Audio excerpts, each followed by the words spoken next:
So the film that we're doing this year is essentially an art film with a little bit of a story behind it. So it's got 3 people who are in different rooms, and it's because of something that they've done, a part of their character that's flawed.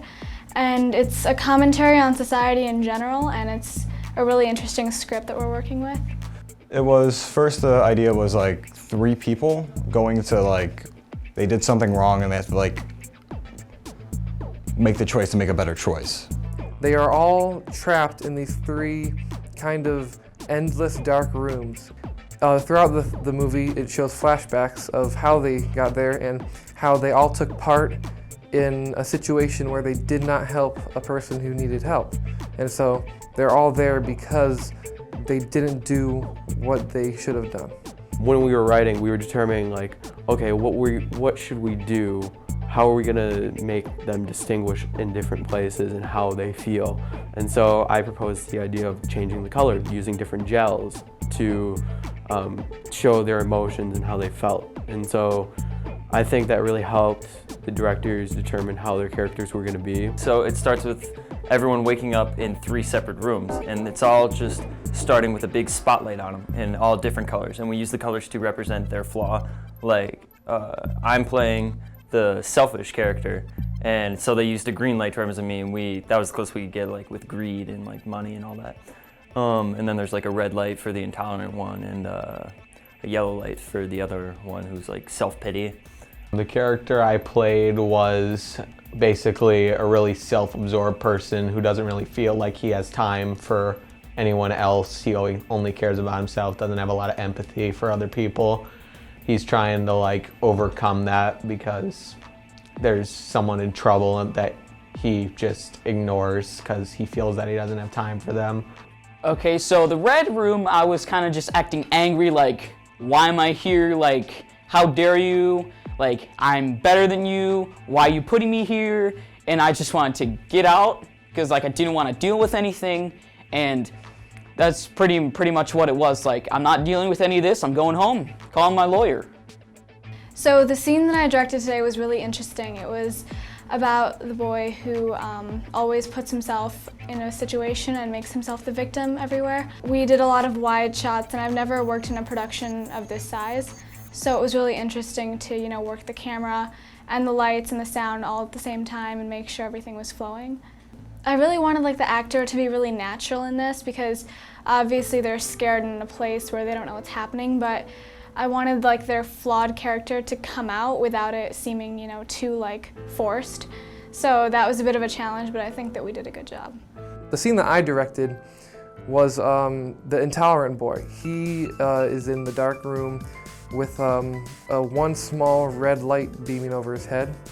And so in all the shots, there's the TV that plays footage of the incident that they all didn't take part in helping. I kind of try to direct my shots towards him, kind of creepy, as if someone's kind of watching him and he doesn't know it. My scene is about a really selfish boy who finds himself lost in his own consciousness, and I wanted to direct it in a way that was both, eerie and atmospheric, but also not make it too confusing as to what's going on. As far as the acting went, directing that was very easy. Justin's a great actor, so I didn't have to give him almost any notes.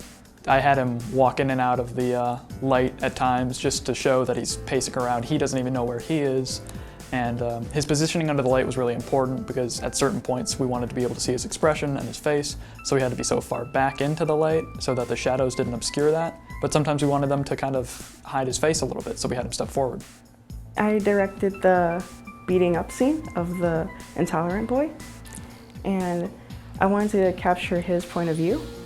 So what I had them do was make it look as if he was really in the moment, actually looking up and getting beaten by the bully. And I had my actors walk past as if they saw him and didn't say anything. I wanted to make it look realistic, so I wanted them to look like they were actually fighting. So, I had him look angry towards the intolerant boy, and, I had him look helpless at one point, there's nothing he can do. We collectively came up with the idea of a gym, and then we you know, kept bouncing off ideas. I kept helping out as well, determining what we were going to do in the gym and what they were going to accomplish and why they were going to be sentenced to the rooms. We mainly wanted to get security footage because we thought that would be a normal shot of doing it. I got that set up with the GoPro, which I really enjoyed because then I could have 2 cameras so we could have a pan and showing what was happening in the scene in more depth than just the security camera in the top corner. From there, it was just normal shots of just seeing their reactions and what they were doing, showing why they were being terrible people, basically. We're trying to basically show like your emotions and make this really relatable because this is like emotions that most people should be having. Like at one point you're gonna be selfish, you're gonna get like angry with everything, you're gonna like not tolerate a lot of stuff, and it's basically showing you that sometimes you need to just get over yourself and do what's right.